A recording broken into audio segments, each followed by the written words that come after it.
Netflix just told 150 million men that you're the problem. This is going to be a big one. But here's what nobody's talking about. Why are so many men struggling in the first place? And why are millions of men running to the exact influencers this documentary is trying to expose? But if you don't know that answer, you don't fix anything. Let's be honest. When a lot of young men watched Louis Theroux's Inside the Manosphere, it didn't feel like a documentary. It felt like an accusation. Like the finger was pointed directly at you. A lot of young men feel like they're losing. Not just in one area, in everything. You look at your finances and you feel behind. You look at your dating life and there's nothing there. You scroll social media and everyone else looks like they've figured it out. And meanwhile, no one's really explaining why this is happening. They just tell you, be better, work harder, do more. But here's the truth most people avoid. A lot of young men today didn't start on stable ground. You had no real mentorship, no clear model of masculinity, no one teaching you how to handle rejection, purpose, or responsibility. So when life hits you, you're figuring it out alone. And when there's a vacuum, something fills it. That's where the manosphere comes in. And if you've spent any time in that world, you've probably heard this idea of the red pill. It was made famous by influencers like Andrew Tate and his brother Tristan Tate. That term actually comes from The Matrix, where taking the red pill means waking up to reality, and the blue pill means staying comfortable in this version of the world that isn't true. In this context, the blue pill is usually described as believing things like love is simple, women will just choose you for who you are, and everything works out if you're just nice enough. And the red pill claims to be the opposite. It says, attraction follows rules. Status matters. And if you don't understand the game, you lose. Voices that say, I'll tell you how women really think. I'll show you how to win. I'll give you the playbook no one else will. And for a lot of guys, that's the first time someone actually feels like they're speaking directly to you. Not judging you, not dismissing you, explaining things in a way that feels real.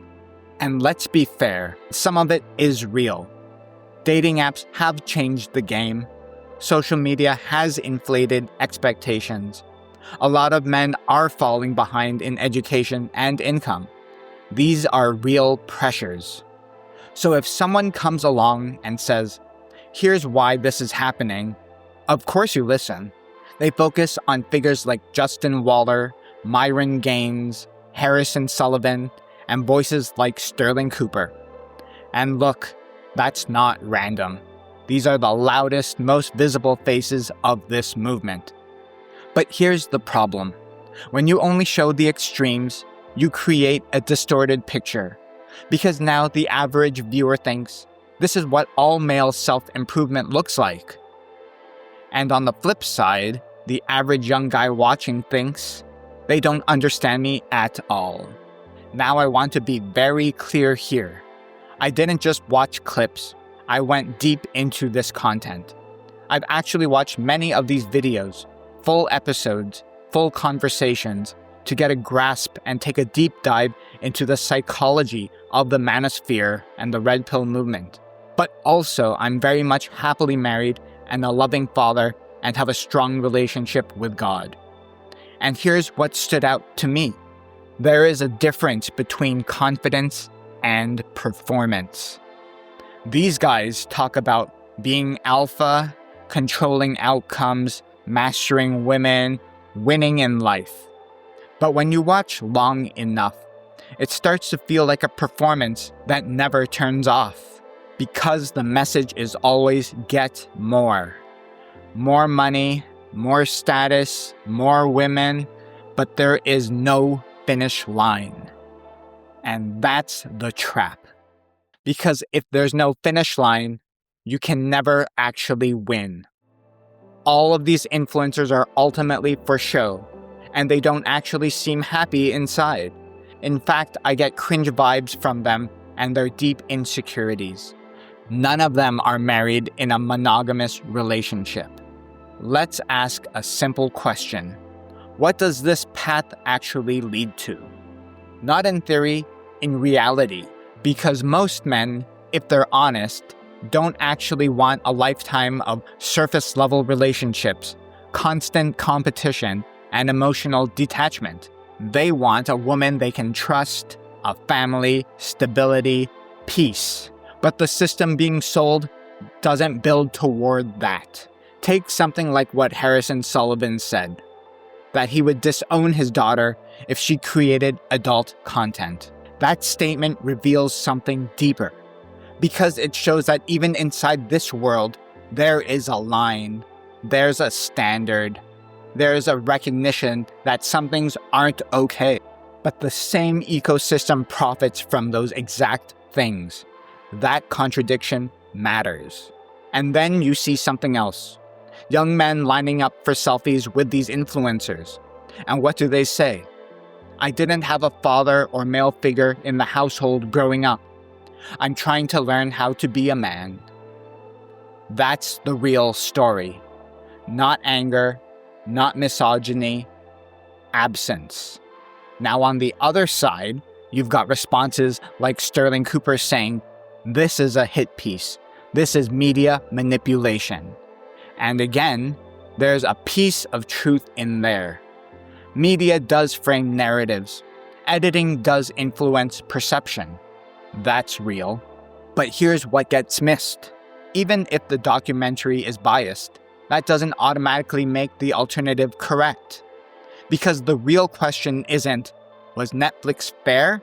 The real question is, where does this path lead you? If you follow this advice for 5 to 10 years, do you become more grounded, more fulfilled, more capable of leading a family?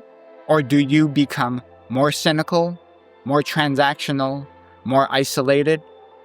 That's the test, not who wins the argument. So if Netflix isn't telling the full truth, and the Manosphere isn't giving the full solution, where does that leave you? It leaves you in the middle, and that's where most men are right now. You've been told 2 lies.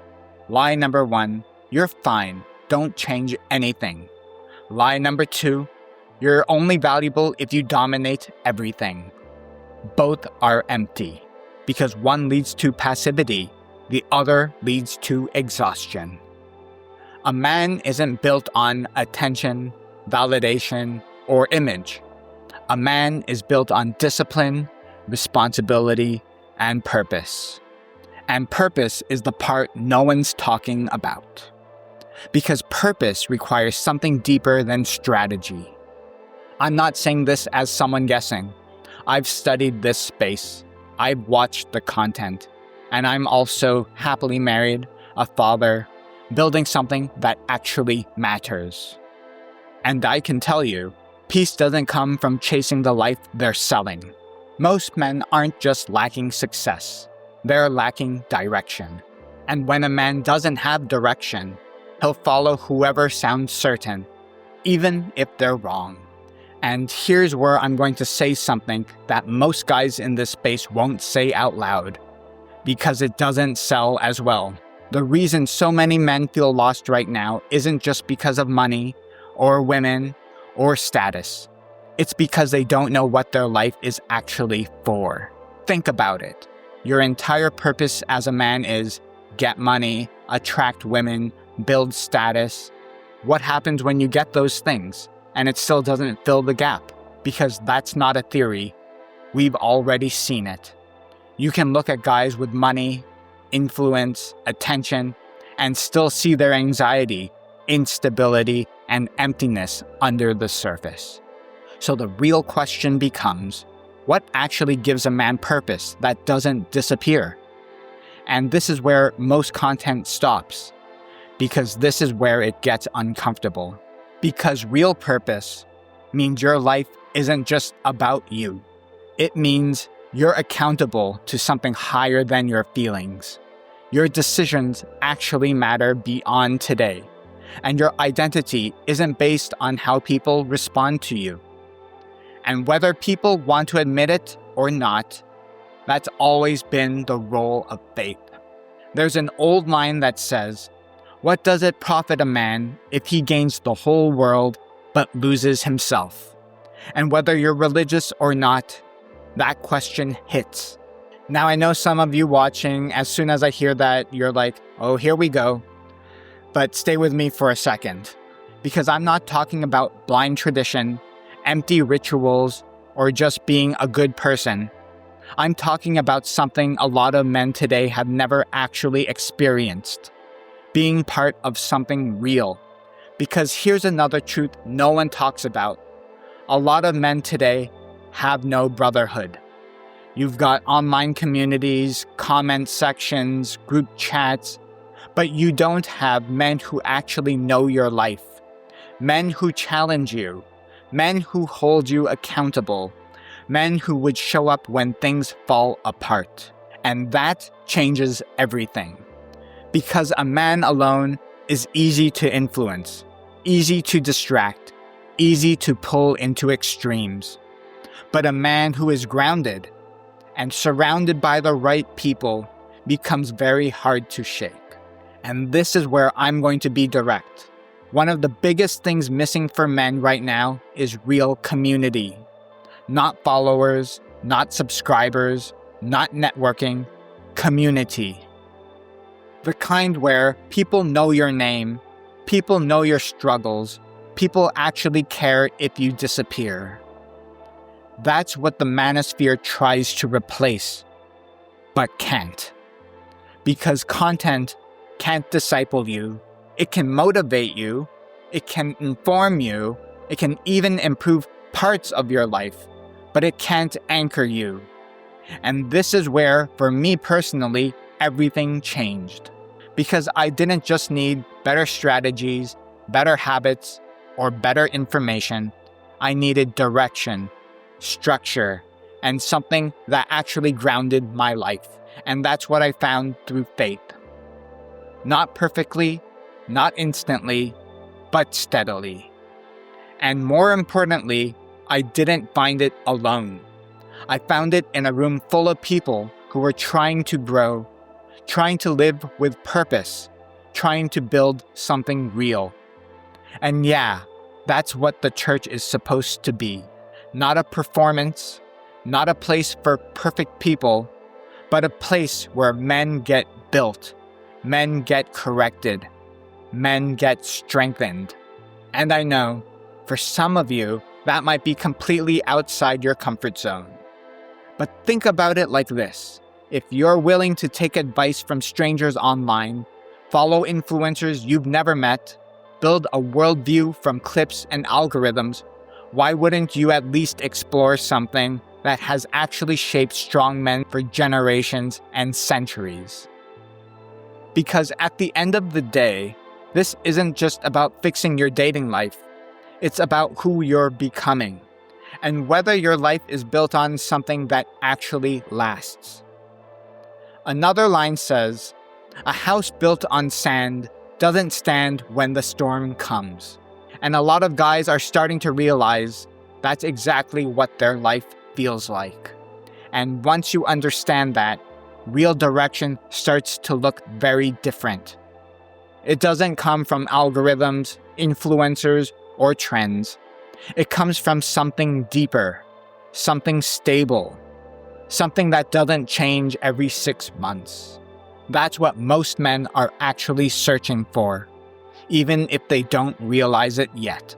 One path says, take what you can, win at all costs, never show weakness.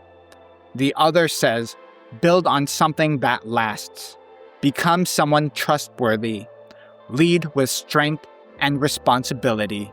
One path keeps you chasing, the other gives you peace. So yeah, Netflix says men are the problem, the Manosphere says everyone else is the problem. But the truth, the real battle, is who you're becoming. If you want content that actually builds men, not just entertains them, subscribe. I'd love to know what you thought of the Netflix documentary Inside the Manosphere. Because we're not just reacting to culture here, we're rebuilding what it means to be a man. And that's the better story.